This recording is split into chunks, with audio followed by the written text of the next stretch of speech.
In this episode of Cosmic Sponge, aliens hack seagulls to create Mancunian-esque spies. Booming UFOs are seen over the skies of 3 southern states. A naked big-headed alien is captured on a hunting camera. And for our main topic, we explore seemingly impossible building techniques of ancient civilizations and discuss the different theories of how they were achieved. And at some point, Stephen asked the question most people are too afraid to ask.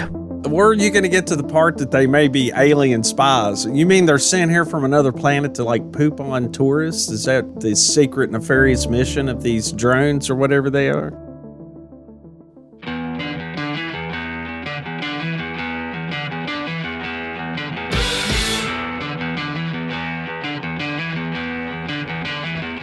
Welcome to Cosmic Sponge, the podcast where we talk about weird wonders in the world. I'm Stephen Hawk. And I'm Jimmy Coe. Tonight, we're talking about ancient structures, or still a lot of questions of how were they constructed with these massive stone blocks quarried hundreds of miles away. Of course, a lot of ancient astronaut theorists believe that the only answer is ancient aliens. Somehow they used anti-gravity or helped these ancient tribal people construct the pyramids, or Saqqara in Egypt, or Pumapunku in South America. But we are going to touch on a few of these. We're not sure how far we're going to get into it. I mean, honestly, any one of these could be an entire episode if we wanted to include all the details. But we really just are going to touch on a few in this episode. We may come back and visit some of these more in depth at another time. But before we jump into that, Jimmy, what have you been up to? Been busy as always, but busy with fun stuff. And I found an article this week that I absolutely love. And my buddy from across the pond, Mr. Nick Pope, again, gives me some great material. I love Nick this. Nick Pope, we can always count on him for a story each and every week.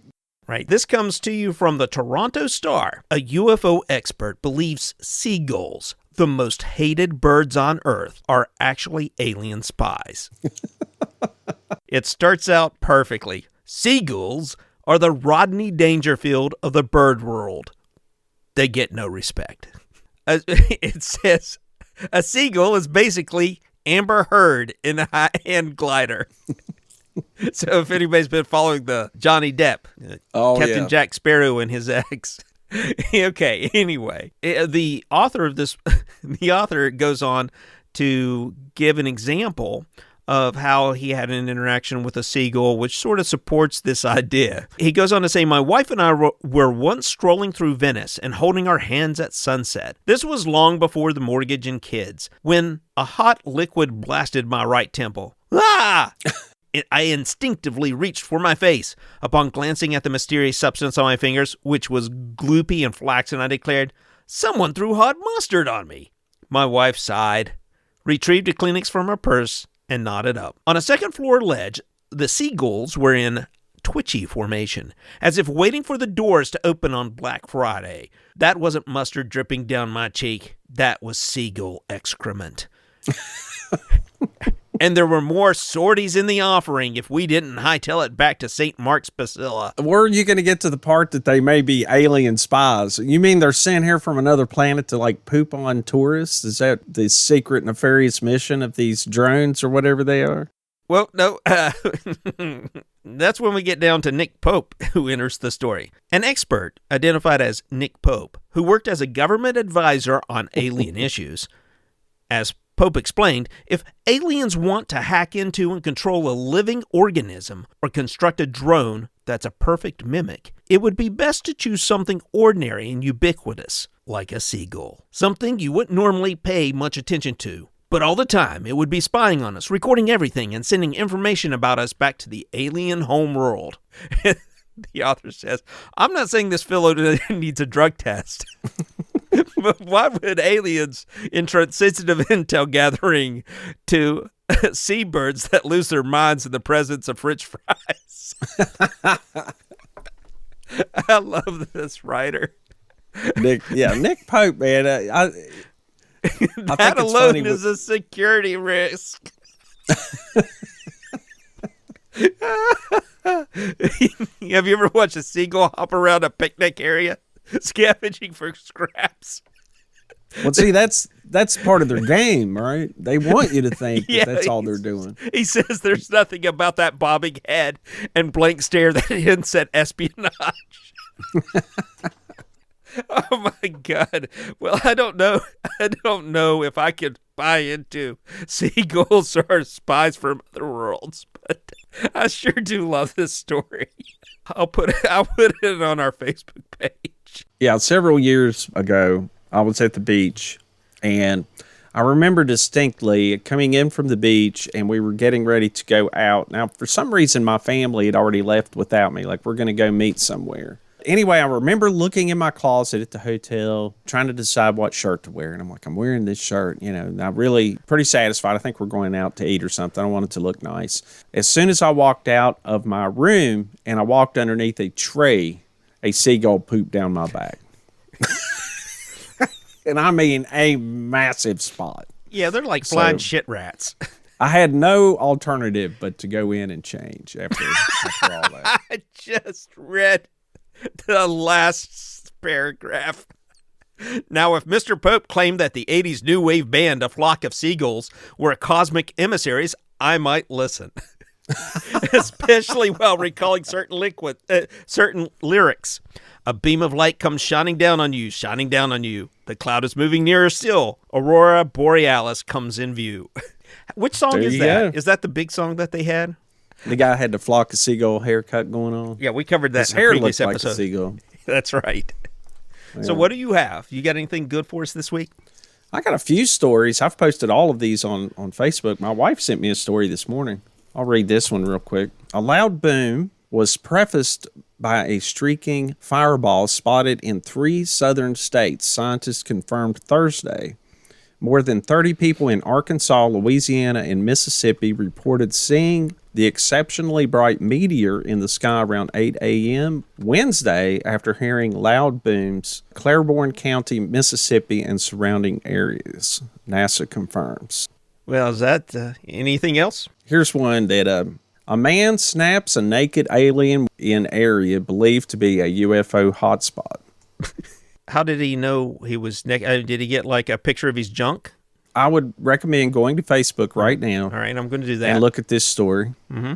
Let's see. So a man claims he has evidence of alien life after his hunting camera recorded a naked, bulbous-headed figure running through a UFO hotspot. The eerie image shows what looks like a gray humanoid darting around a field in the rural area of Redgate, Montana, the United States.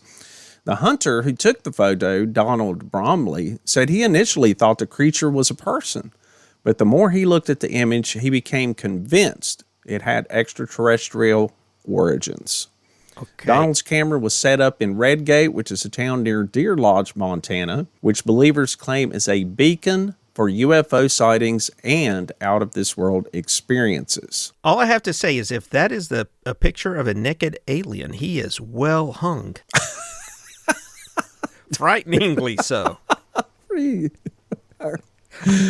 Oh, I'm just saying. I don't know where you get that, but okay. Oh, is that supposed to be his leg? Well, listeners, check it out on our Facebook page. You be the judge. This is not a PG episode, I'm thinking. Let's move on to tonight's main topic. Before we do, I'd like to remind everyone to please rate and review. Now, I say that every week, but all that is, especially if you're listening on Apple iTunes, is when you're on the page for our show, just scroll it down to the bottom of the page and you'll see a place to rate it. It's super simple. You just push the stars and leave a little comment. Tell everyone what you like about the show. If somebody does a search for UFOs or Bigfoot or something like that we have in our metadata, the more ratings we get, no matter how many listens we get, which we get quite a few, but it's sort of based on ratings. And that'll help bump us up so other people can find the show. Check out our webpage, cosmicsponge.com. We have the web store there and also ways to support the show. Just look up in the upper right-hand corner. There's a couple of links there. One is to Buy Me a Coffee. The other one is to Patreon. And so now we have a new show called Weird Wonders that is exclusively for our Patreon supporters. So if you'd like to have access to that show along with some other benefits, then check out the Patreon link and just follow the instructions there. Check us out on Instagram. I know Jimmy just recently updated some stuff. I haven't looked at it yet, but I'm sure it's good. They're fun. Yeah. All right, well, let's move on. So, again, what we're talking about on tonight's episode are ancient structures, presumably built by man, that are difficult to explain. Like, how did they quarry these gigantic stones with primitive tools? And how many people did it take to construct some of these things? And, Jimmy, I know you've done a lot of legwork on these. What should we call them? Secrets of the Ancient Builders. Bahram felt the heat of the rising sun on his back. He nervously tapped the papyrus containing his execution plans for the trial which lay ahead. The Pharaoh's decree was fresh in his mind, as it was nothing short of the opportunity of a lifetime. Whichever contestant is able to extract a megalithic block from the quarry, transport it to one of the waiting platforms 230 miles to the southwest, carve it into the exact likeness of the Pharaoh, and inscribe in detail the breakfast consumed by the Pharaoh earlier that day, would ascend to the position of lead architect for all of Egypt, and with it the wealth and prestige of which Bahram had sought his whole life. However, not all was rainbows and skittles within the words of the decree. The fate of each losing contestant was detailed and was as follows. And yea, for each architect who proves himself unworthy, shall become wheel coverings for the chariot of the Pharaoh's youngest son, Tut-Tut-Magi. This outcome, however, unlikely, lingered in the back of Bahram's mind, though he remained confident victory would be his and his alone. As he waited for the contest overseer to arrive, he eyed his competition. To his left was Akmar, standing tall before his monstrous inbred clan. They were the largest Egyptians to ever walk the dunes of the Great Kingdom. Physically powerful, they were masters of the quarry and would certainly take the lead early in the race.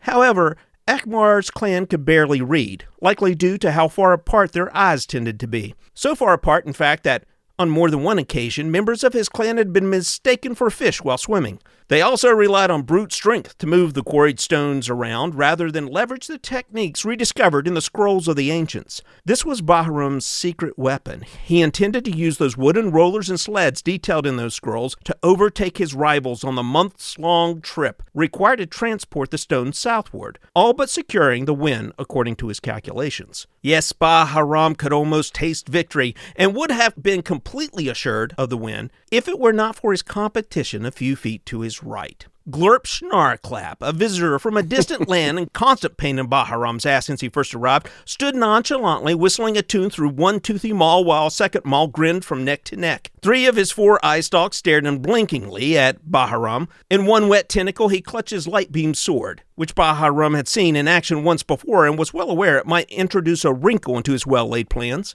Next to Glurp sat his fancy egg-shaped chariot. Otherwise, he was alone. Bahram, on the other hand, had 3,000 men at his back and another 3,000 along the road and at the goal line. It was while he was considering his formidable workforce that he first noticed the other 2 tentacles of Glurp were juggling what appeared to be Bahram's wife's undergarments, a typical move for Glurp. Though now that he thought about it, his wife did seem a bit distant lately. Before Bahram could wander down that particular rabbit hole, the overseer arrived with a short speech and a flourish of his arms. The contest began. Akmar's clan wasted no time and started hammering away at the stones on their side of the quarry through furrowed brows and jutting jaws. Bahram's clan took their time, examining the rock for fissures, trying to identify the best places to strike, and identifying which stone would provide the best source material for the sculptures. When suddenly to his right, Glurp pointed his light beam sword at the quarry wall. With the first flash, a perfectly megalithic rectangular block was extracted.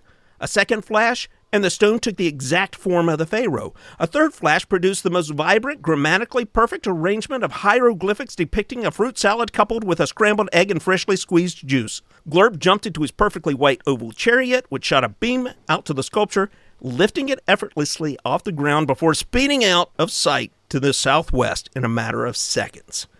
In the end, Akmar was made into a beautiful set of wheel coverings, which would later be misidentified as being sourced from an extinct species of fish by an archaeologist named Doug in 1974. Bahram's pasty skin was found unsuitable for wheel coverings and instead suffered a fate worse than death. He was demoted, divorced, and spent the remainder of his days as a keyboardist for the bar band named Osiris's Butthole. Glurp would be reprimanded by superiors for his interventions, requiring him to make the long journey back home to Flumtar. In the end, the mystery of how megalithic structures were erected would plague modern man, with tenured professors arguing with flat earthers and stoned hippies over the truth behind the constructions of those incredible structures from the ancient world. Basically, what we're talking about is how do they quarry these big, huge, megaton blocks? And then how do they get them from these quarry sites over hundreds of miles in some cases? Anti-gravity. Right. Which is a possibility. Obviously, Glurp did that. Yeah, you'd have to use laser cutters, for these precise angles and all that.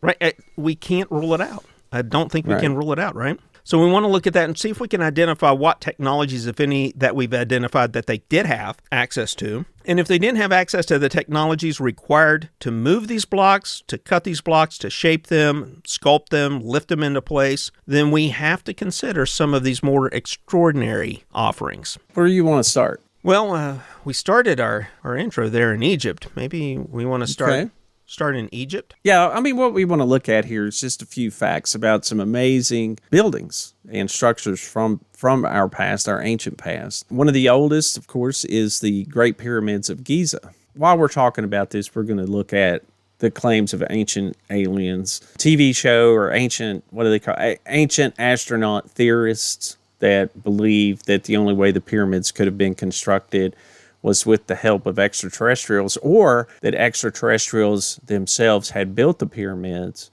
or perhaps it was an ancient civilization that existed prior to the last ice age, and these were the remnants of it, the Atlanteans, so on and so forth. Some kind of advanced knowledge or advanced technology that helped the Egyptians build these, because they are very old structures.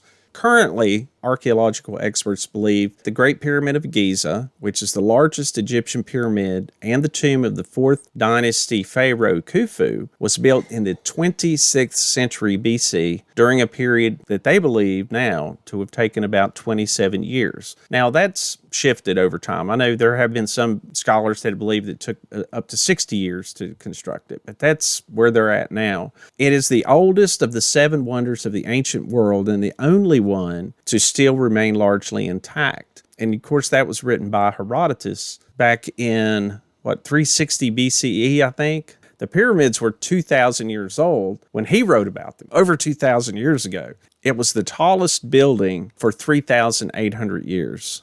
Wow. That's pretty cool. Dimensions are, this is the original dimensions, was 481 feet tall, which is 146.7 meters. The base is 756 feet on each side, 230.6 meters.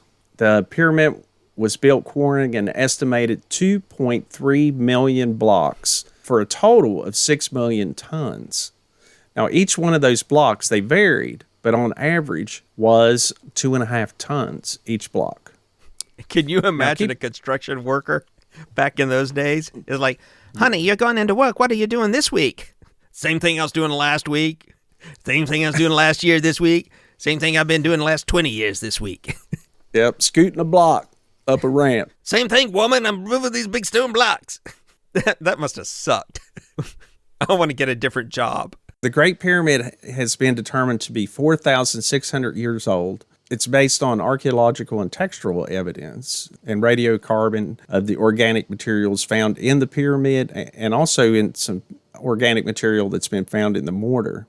Well, so I have a question for you. I had heard this, and maybe you know. At some point, probably within the last 20 years, they discovered, and it might even been earlier than that, or they hypothesized that some, if not all of those blocks, those 2.5-ton blocks, were created in place using sort of like an early form of concrete. Oh, that they were like poured? Yeah, it was, what did they call it, cast concrete or something like that? No, I think they have found the quarry. Most of the blocks were quarried at Giza, just south of the pyramid, in an area known as the Central Field, is what I've read. Now, I know that from time to time on some of these ancient structures, the same thing with Pumapunko in South America, they theorized that somehow it was some form of concrete that poured these blocks, but according to this, it's not. Now, there are some pyramids that do have the mud-type blocks, but not this one, not the Great Pyramid of Giza. One myth has always been that it was built by slaves, but they pretty much believe now that they were based on ancient records that they've actually read on graffiti and things like that inside and in the nearby areas. They don't think it was slave labor that built the pyramids. They think it was just a workforce. And again, we've discussed this a little bit when we looked at the history of the ancient world. The Nile Valley was so fertile that they were able to grow a surplus of foods. Because of that, could have a large workforce that didn't spend all of its time trying to harvest food or look for food or find food. There was such a surplus in this extremely fertile valley, the most fertile valley in the entire world, that they grew so much food they could feed this huge workforce in order to do some of these monumental tasks. And there's a couple other interesting things that I want to point out just as a fact. Each side of the pyramid points to a true direction. Like one side points to true north, not magnetic north, but true north, true east, true west, true south. And there's been a lot of question there about how did the ancient Egyptians determine that, right? Another thing is it's so level. I'm trying to find where that's at. Do you know that, Jimmy? No, I mean, I imagine that if it weren't level, they would be just like, hey, get a big old piece of papyrus over here. Let's fold it up and put it under this corner. Make it level. Yeah, I mean, it's literally, after all this time, over 4,500 years, only off by a few centimeters and all that distance. I mean, it's crazy. I mean, our modern buildings are not as level as the pyramids are. Our modern buildings, even when they try to face them to the north or west, I read an account earlier doing this research where an architect said that's actually quite difficult to do. And they usually don't do it with the same degree of accuracy that the pyramids are. Just pointing out how amazing it is that it's barely off by like a few degrees. And it's just unbelievably precise. Well, they were pretty good at math. Yeah, but they didn't have the wheel. They had not invented the wheel yet. So how was this done? So, yeah, there is one other big mystery that is sitting before us. Not only do you have these blocks on the exterior that are an average of 2.5 tons, but within the pyramid, you have these granite beams, some of which weigh over 70 tons, go as far as 300 feet above the floor of the pyramid. So the question is, how did they get these that high up and place them so precisely within the pyramid using only the tools available to them 4,500 years ago? One interesting thing about those granite stones in the pyramid, unlike the limestone ones that the construction of the pyramid was made from, these granite ones inside the king's chamber, the roof of the king's chamber, the relieving chambers, these granite stones were transported from Aswan, which is more than 560 miles away from the site of the pyramid, or 900 kilometers, the largest weighing up to 80 tons. Presumably, they transported these up the Nile, or down the Nile, I should say, on boats. But still, they had to get it on the boat or on the raft or whatever they did. I mean, it's unbelievable in a way to think of. I mean, the ancient Egyptians were barely beyond the Stone Age in many ways.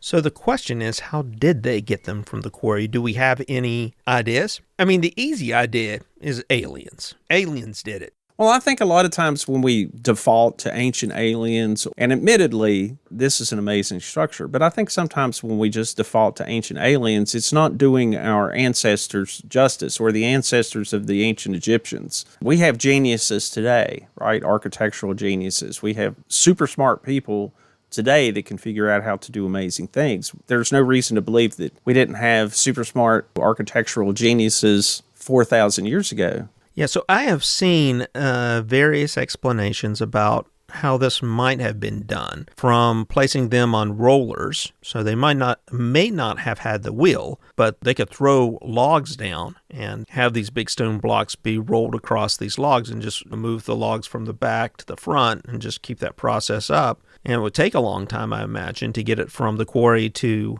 the waterways, but presumably that's something that they could have done. I mean, it would be well within their ability, right? One problem that you have with the tree rollers, the logs, is the only natural tree, I believe, in the Nile Valley. Of course, now this comes from an Ancient Aliens episode, so correct me, listeners, if I'm wrong here, but from what I understand, they only had available date trees, which had very soft wood. So I know some of the Ancient Alien theorists say that wood wouldn't stand up to these massive stone blocks. Maybe they traded. They had some trades going on with some Russians who had these thick Russian trees. Well, I'm thinking if it went all 560 miles away to get these granite blocks, what's to stop them from transporting huge timbers, other building materials from within the empire or whatever? It doesn't have to be something locally acquired, does it? You want to move block? We got things move block. Now, I did read that recently one archaeologist suggested that they wetted the sand, that would they slide make it across a the smoother surface to scoot them on. 80 tons, though? I'm just what I read. I don't know. So, I mean, it's amazing no matter how you look at it. Right, and we still don't have hard answers on this as far as I'm aware. Well, let's consider just the idea of how did they get it so level. I saw on a documentary as we were doing this research, I watched one documentary that discussed that. They could have built a water trench to be able to tell if the ground was level or not. In a sense, the same way we use a level has a water bubble in it to show it being exactly level. They're saying, well, if they would have built this trench outside of the dimensions of where they're leveling the ground off, it would have shown them that whether they were off or not. And that made sense. And again, all these archaeologists are just guessing on some of this kind of stuff. Can't remember. I think maybe he said he'd seen evidence of these trenches somewhere else. They also showed where you could put water on something and tell if it went all the way out on the whole block or went to one side. Like if it was tilted to one side, the water would all run down on the tilted side and things. And they showed very simple ways you could determine whether something was level or not. And it made sense to me. These mainstream archaeologists did show some very simple methods of that, showed some very simple methods of how they would make a straight line by using 3 poles and some string or some rope. It's easy to tell if you're running a straight line or not, right? And then as far as the alignment, they showed how, because the Egyptians were very familiar with the night sky and when the stars rose and which stars were where, they showed how you could average where the star came up and then the star set, average that in the middle, and that would give you the north. They believe they started with the North Star is how they aligned it. There's a lot of evidence that archaeologists have uncovered that suggests that Egyptians had a large number of mathletes who took home the trophies in the Mesopotamian games.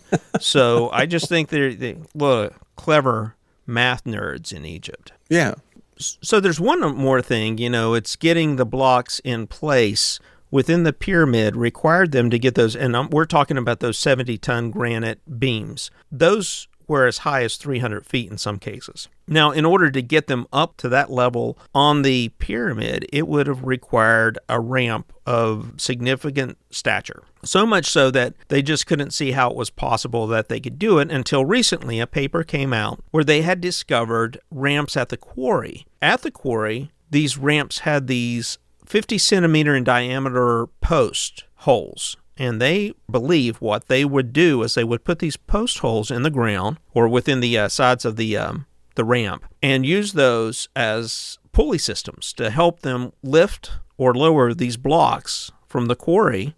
And they did it using sleds. So they put the block on a sled and then used the ropes around these posts to move the blocks around and quarry the blocks. And they thought, well, if they did it here at the quarry, then it's entirely possible that they did it at the site of the Great Pyramid. Mm-hmm. So that's another possibility. And before, the math was a little tricky because You have to have the ramp a certain distance in order for you to move that much weight up it. You would have to make sure that the incline on the ramp didn't exceed a certain percentage, because otherwise, mathematically, I guess, it's impossible. But with this method, yeah, they could have. I saw a documentary a while back that was looking at the pyramids, and I haven't seen this recently, but I remember him talking about the Grand Gallery. Do you know what part of the pyramid I'm talking about? It's really tall but kind of narrow. Go to a diagram of the pyramid real quick. There's one on Wikipedia if you want to check it out, because it leads right to the King's Chamber. There we are, the Grand Gallery. Oh, yeah, I've seen this. He proposed, and it may not have been his idea, but there is a proposal out there that the blocks, those large granite blocks, were likely brought up this incline, because it's very inclined and it's very tall, but it's somewhat narrow compared to the height. They believe that there was a ratchet type system. They believe that it could have slid up on the ledges and been ratcheted up at an incline to the King's Chamber. And that's his theory of how they got those granite blocks up there. No aliens required. Yeah, it says the floor of the Grand Gallery has a shelf of steps on either side, leaving a lower ramp that is 2 cubits wide between them. There are 56 slots on the shelves with 28 on each side. On each wall, 25 niches have been cut above the slots. The purpose of these slots is not known, but the central gutter in the floor of the gallery, which is the same width as the ascending passage, has led to speculation that the blocking stones were stored in the Grand Gallery and the slots held wooden beams to restrain them from sliding down the passage. It was Jean-Pierre Houdin who theorized that they held a timber frame that was used in combination with a trolley to pull the heavy granite blocks up into the pyramid. Of course, they've demonstrated that stuff with computer models and some of that sort of thing, and it makes sense, right? Yeah, I mean, perfect sense. Did you see this, that there was a giant void in the middle of it in the pyramid? Yeah. So in 2017, scientists from Scan Pyramids Project discovered a large cavity above the Grand Gallery using muon radiography. They said the void's length is at least 30 meters, which is 98 feet, and as a cross-section is similar to that of the Grand Gallery. Its existence was confirmed by an independent detection with 3 different technologies. The purpose of the cavity is unknown, and it is not accessible. That's when they open the wall and they find that somebody was living in the attic. Right. What it likely is, they say the dimensions are similar to the Grand Gallery, so it's likely something that was used in the construction, and later covered up. Right. Yeah, so that's all I really had on that. It's interesting that there are some theories out there that don't require aliens that could answer some of these questions, but not to full satisfaction of many. But the thing is most of these have been demonstrated. Mm-hmm. For instance, the quarrying of the blocks, and different people's come up with different methods, but they'll come up with a theory, and they'll have locals carve the blocks with stone tools because they found these palm-sized rocks that they believe that they cut and polish the stones with. But it is certainly a mystery, and we'll never know 100% unless we invent time travel at some point or a way to look into the past how these things were built. Now, I think there's another location on planet Earth that has a little bit more explanations about how some megalithic structures were quarried, constructed, and moved into place. What's another ancient alien favorite site we want to visit? Let's go to Easter Island. Now, I remember seeing this as a kid. The first time I saw pictures of Easter Island, it had these heads sticking up out of the soil. Yeah. Staring off into the landscape. It was creepy, and they looked weird. The kind of stuff you would see on the PBS shows on Saturday morning when they did the Tarzan show. Most certainly that has a strange visage.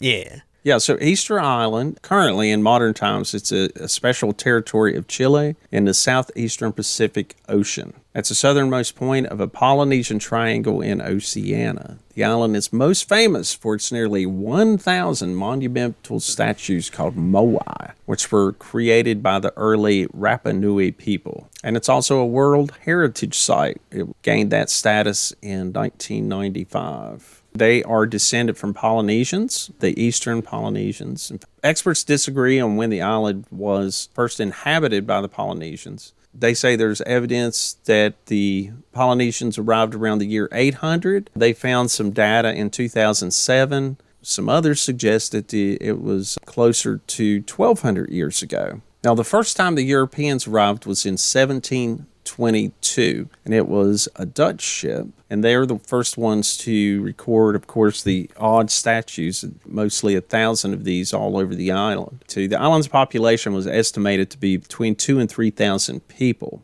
Later on, there were some Peruvian slave raiding expeditions in the 1860s, which were very tragic. And also, they were forcibly immigrated to work on some other islands, such as Tahiti. The population was reduced to as low as 111 inhabitants around the year 1877. It was annexed by Chile in 1888. But let's talk about the Moai. Okay, the Moai started with a Mo and ended in an I. They identified that they were constructed mostly from volcanic rock and quarried from a location that was approximately 11 miles away from where most of these things were erected. The name of the quarry is Raraku. We're going to go with Raraku, which was the main quarry. Sounds good. 11 miles from the quarry so they had to get these from the quarry to up to 11 miles away.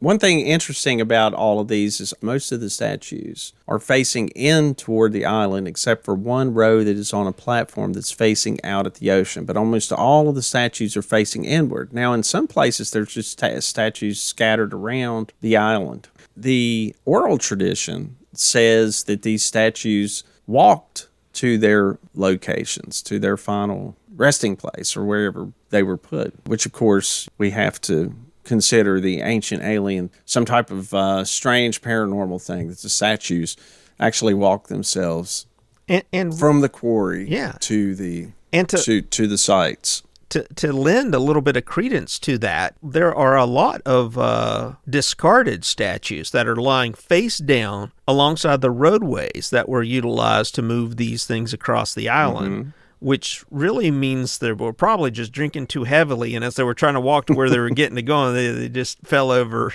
and weren't able to get back up, maybe hit their head. Just, they didn't make it.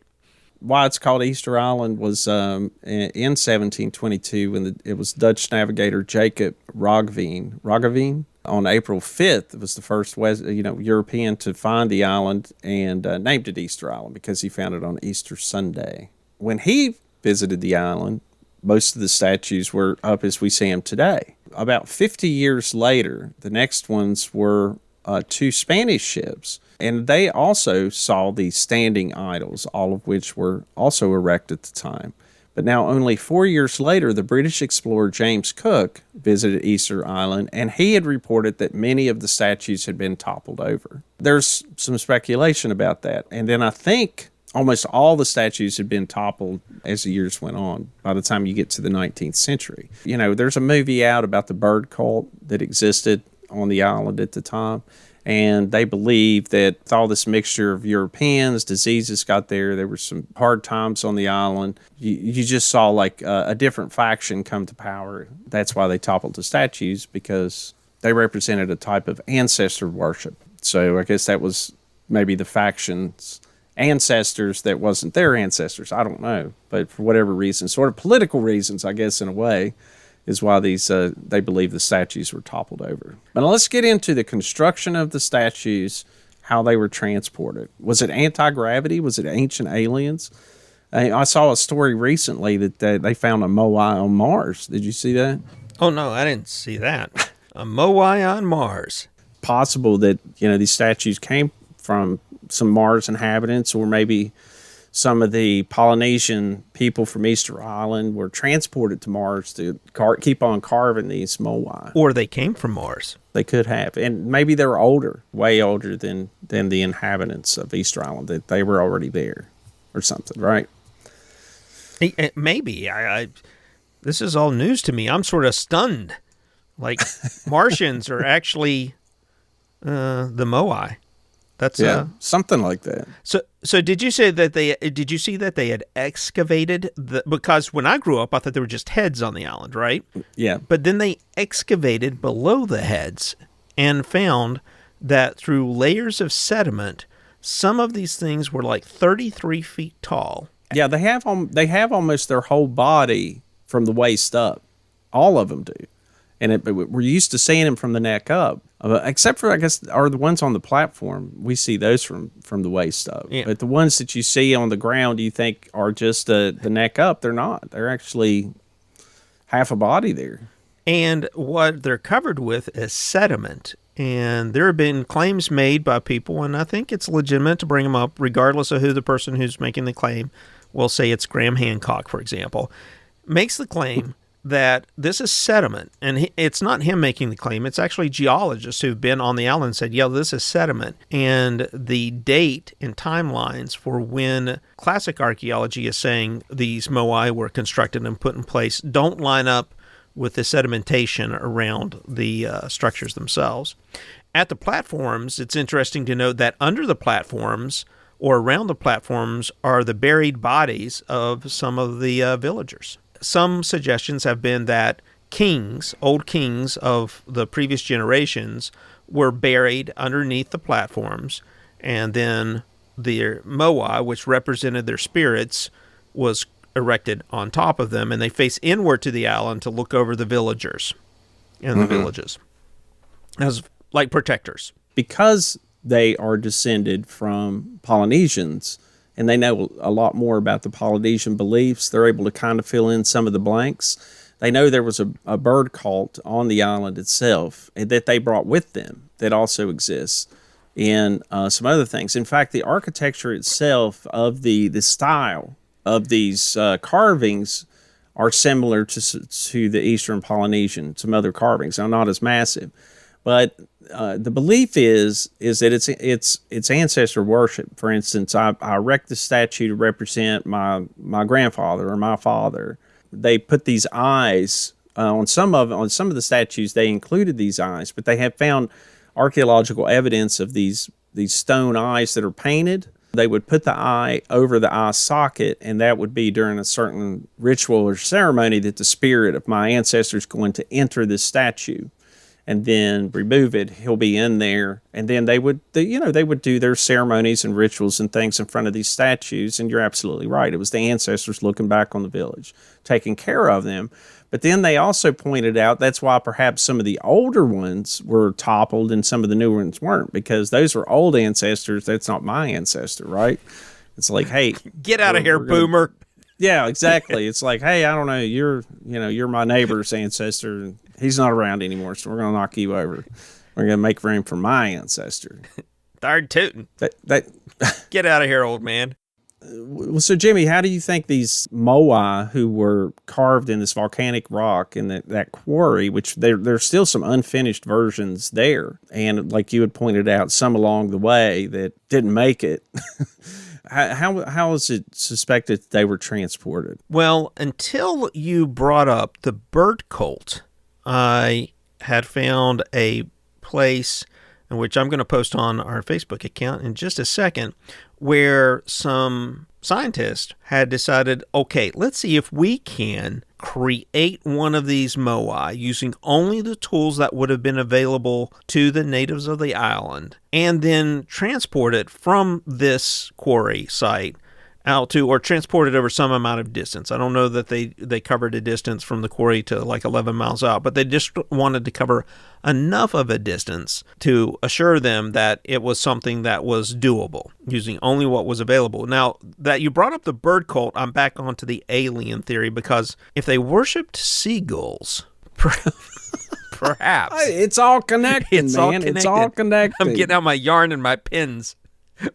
Have to move over last week's episode so I can make room for this week. But I found this really fascinating video that someone had created showing people walking one of these large Moais. Yeah, one that they've created out of concrete or something, right? Like a replica. Yeah, a replica of some sort. And they have, let's see, I'm guessing 1, 2, 3, 4, 5, 6, 7, 8, 9, 10, about 10 people to the left, 10 people to the right, and another 10 people behind it, sort of to give it some balance so it wouldn't fall over as if it were drunk. They're rocking it back and forth, and it appears as if it's walking down the roadway, and they covered like 300 feet or more. So it's definitely doable. It lines up with the account of the natives that they walked to their final platforms. Yeah.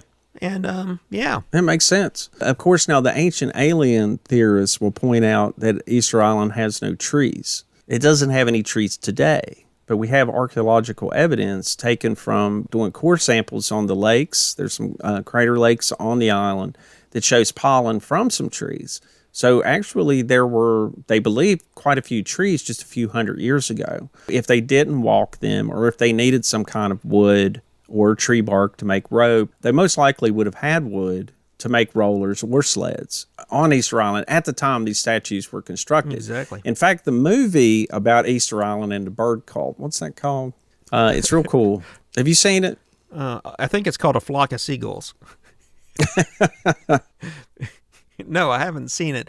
But they absolutely know there was wood on the island because they have rongo rongo. So rongo rongo is a piece of wood with an intricate writing carved into it. It's the Rapa Nui language, and that it was used to recite, declaim, and chant out. That was the purpose of it. No idea when they were produced, but they were produced on the island and thought to be from about the 13th century. And they're crafted out of the Easter Island palm. So at some point, there was a palm tree on the island, the Easter Island palm, that was utilized to create these essentially little hand wooden tablets with writing on it. And I've seen pictures of them. They found some, and it's pretty impressive. And there's still a little bit of debate if that's a true written language, but if it is, they say that it is a written language that developed outside of all other written languages, which would be very unusual, very unique.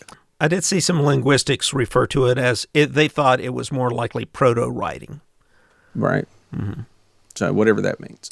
The movie I was talking about is called The Rapa Nui, which of course is the name of the people that live on Easter Island. And it's a really cool movie, man. It's about the bird cult, and they had this ritual or this contest in which they had to dive into the ocean, climb this big rock outcropping, like small, tiny island, but it's really just a rock column. Mm-hmm. And there was all these birds that nested there, and they had to get one of the eggs and bring it back. And the first one that brought it back to the chieftain or whoever it was running the contest won, right? But it was really dangerous, and they had to bring this fragile egg back while they're doing all this crazy stuff. And that's a real ritual. Now, I don't know how accurate the movie is, but I did read an account that it was actually the missionaries around the 1800s or early 1900s that got them to stop doing this because it was so dangerous. And plus, I guess it was blasphemous or whatever because it kind of played into their bird cult. But it's a cool movie. You should check it out. And, of course,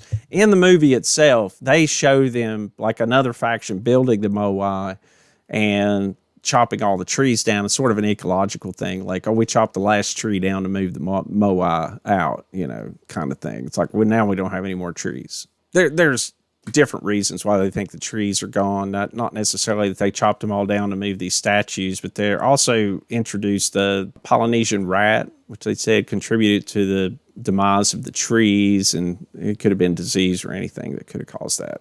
Yeah, one fascinating thing about the carving of the Moai is the hand placement and the exaggerated long fingers. And what they found is that's pretty common around the world. They've located places in Peru that have it. Recently, Göbekli Tepe, which we've talked about before, Potbelly Hill in Turkey, where they've discovered the oldest known megalithic structure.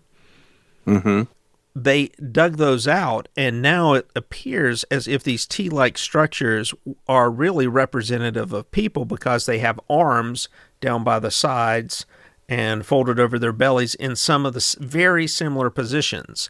And it's pretty incredible to see the likeness of the two, and maybe it's coincidence. Maybe that's just how people back in ancient days tend to carve hands, like long, skinny fingers around the world. Or perhaps there was a worldwide culture of sculptors that kept in touch through some magic sonic way. Internet. Yeah. I mean, there were no... Magic chat room. There was no windows at the time, so, I mean, there was nothing to cause interference with their telepathic acoustics. Oh, good point. So, who knows? A world without windows. Telepathy reigns free. Yep. But I do think that Graham Hancock brings up some interesting things that we need to address, or at least the world of archaeology should not just scoff at because they're coming from Graham. He's bringing up some points that I think are valid to look into, particularly given that he has always claimed that there was a civilization that predated Egypt. He had claimed that for a long time, and lo and behold, we find Göbekli Tepe, and it's dated to, over 9,000, maybe as far back as 12,000 years ago. While Graham Hancock may have some ideas that may seem outlandish, why not look into them a little bit, particularly when he's been proven right on some cases? I want to talk about a special Moai. Have you heard about Hoa Haka Nana'aya? Are you sure you're pronouncing that right? No.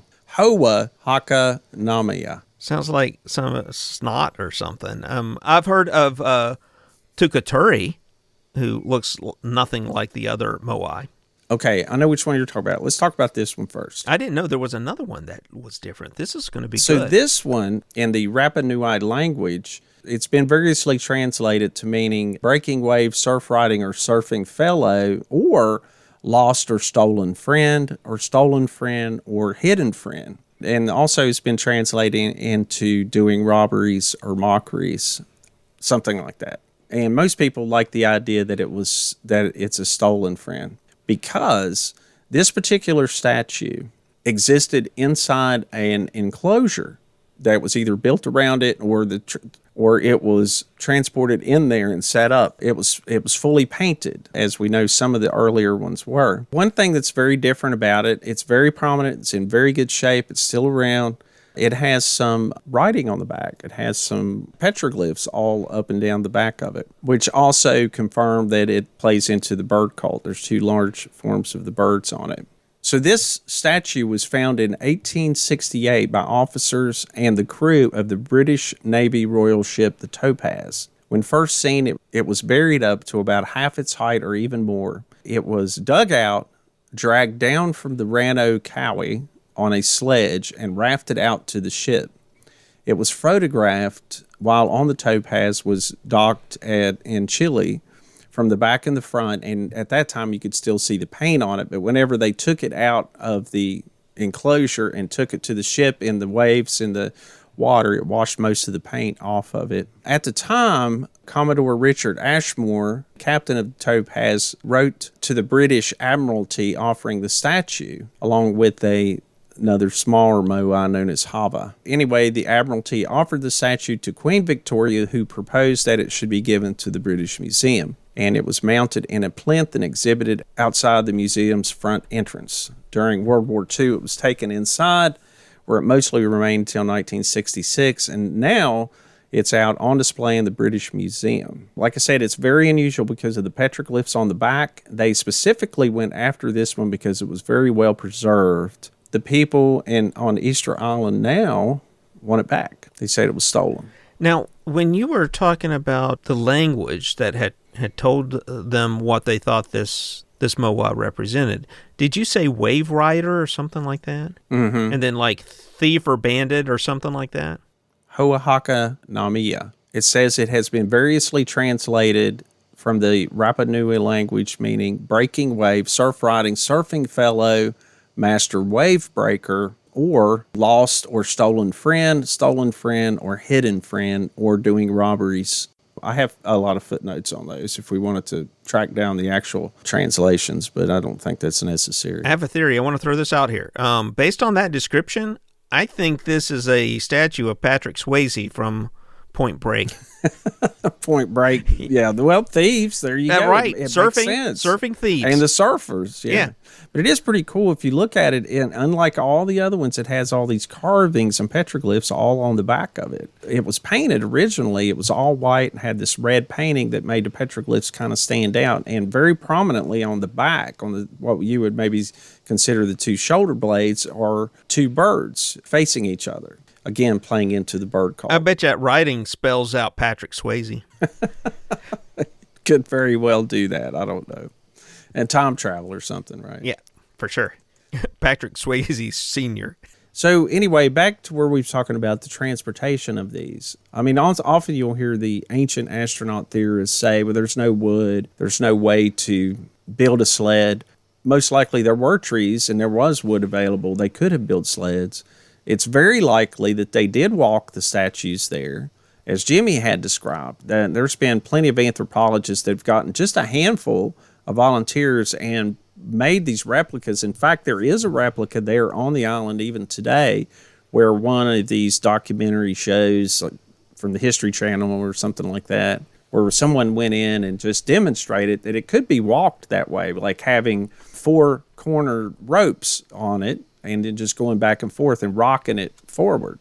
And there's good evidence that it was perhaps transported that way because along the pathway there's broken moai. In other words, it got away from them and they broke it. And they said it probably took a good 2 years or something to carve one of these things with their tools that they were using. So it would have been pretty tragic to have been working on this statue for all that time and then trying to get it down there, you broke it. Damn it, Ted, why did you let go of the rope? Exactly. We got to start over again. Or, maybe it threw the breaker on their anti-gravity machine. They're pushing a little too hard and then it failed, and then dropped it. So I guess that's possible. This thing broke again. We got to wait. Right. We got to wait another 100,000 years for Glurp to get back here. Another one of these cases where, these statues were being made during the European Middle Ages, between 8 and 1,200 years ago is when the island was first inhabited. I don't think there's any huge mystery. It's a mystery that they built so many and it became a thing on this island and they all look almost exactly the same. There's a few little differences, like experts can tell there's some older ones versus newer ones based on just some slight stylistic changes. One interesting thing, though, is the base. One of the bases I've noticed that has the interlocking stones that you see in South America, like the Inca stonework. And I found that to be intriguing because we are to believe that the Easter Islanders are descended from Polynesians, which has genetically been proven. And they were pretty far, even though they're off the coast of Chile. I think they're still something like 2,500 miles off the coast of Chile. There may have been trade there. There may have been an exchange of ideas. The Polynesians almost certainly found South America with the way they traveled all along the South Pacific and colonized practically every island that was habitable along the way. Did this style of that base, the way those rocks look so much like the Inca rocks on some of the other sites that, what was the name of that site you were talking about earlier? Cucos? It looks similar to that. I'm not saying it looks exactly like, but similar, the same kind of styles. That's a little bit of a mystery there, I think. Yeah, definitely. And we could go on and on and on and cover all of these unanswered questions about megalithic sites, how they were constructed, how they quarried these stones, cut them, moved them into place, and in some cases you can't even slip a piece of paper between the stones. But that doesn't mean that they're ancient aliens, and it doesn't mean they're not. But it's sort of like the God of the gaps. If you don't understand it, attribute it to God. Yeah, the difference is today it's ancient aliens. Right. If you can't understand it, it's ancient aliens.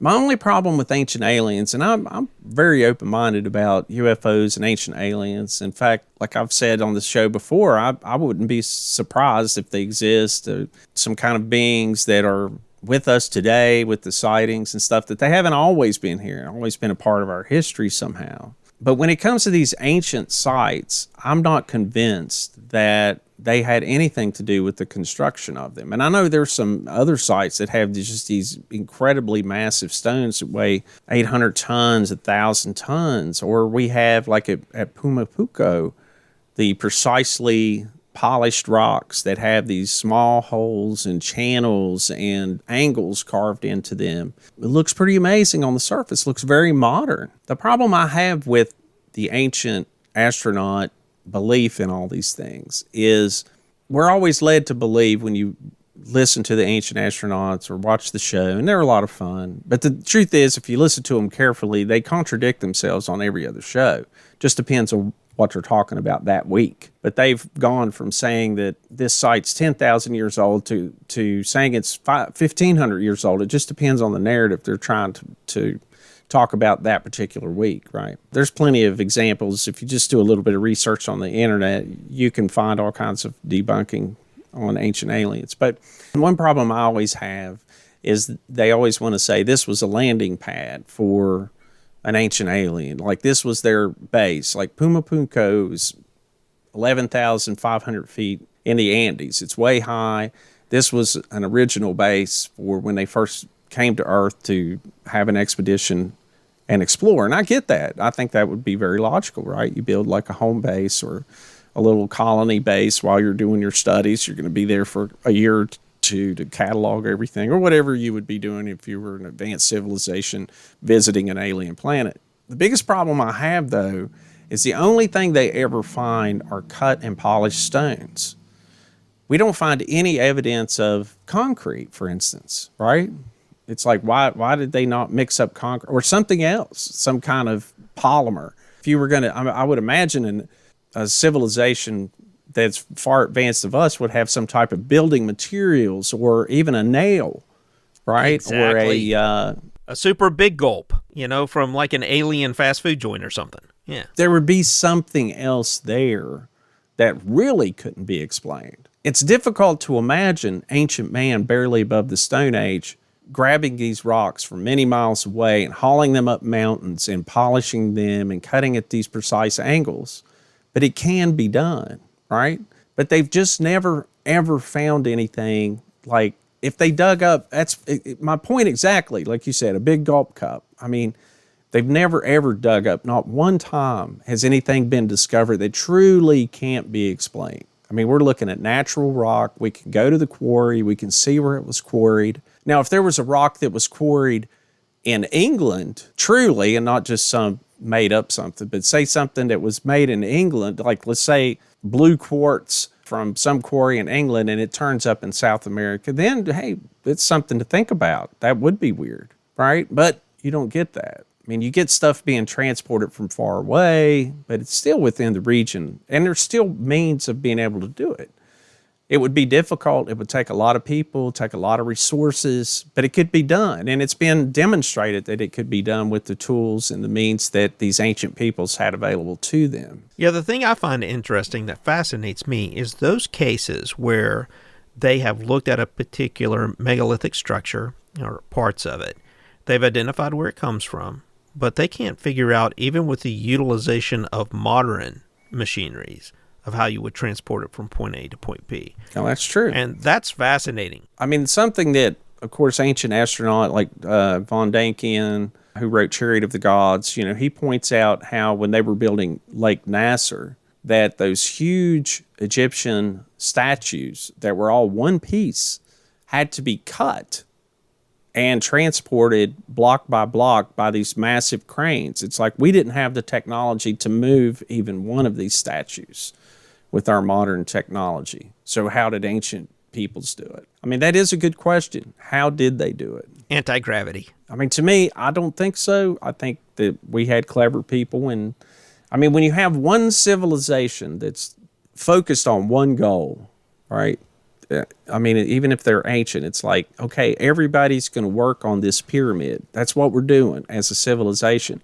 Imagine just once if America or the world as a civilization all focused on one thing and said, this is what we're doing. Then it's unbelievable what we could achieve if that were ever. I'm not that I'm saying that it should be the case, but imagine it for a moment if you would, or even one state government. What if the state of California decided to build a starship to travel to Alpha Centauri? I have no doubt that it would be done, and it could be done. It'd be full of hippies. Probably, but maybe not. Musicians. Johnny Depp would be on there for sure. Just to get away from court, right? Yeah, probably. It's interesting to look at these, and I think Ancient Aliens is a fun show, but I have a hard time with it because all you have to do is look at the real history and real archaeology and find that most of their theories are just really don't hold water. Yeah, I don't like it because I have trouble figuring out how they fit that dude's hair into one frame. Right. And honestly, we would probably be a much more popular podcast if we would just grab a hold of these crazy theories and go along with them.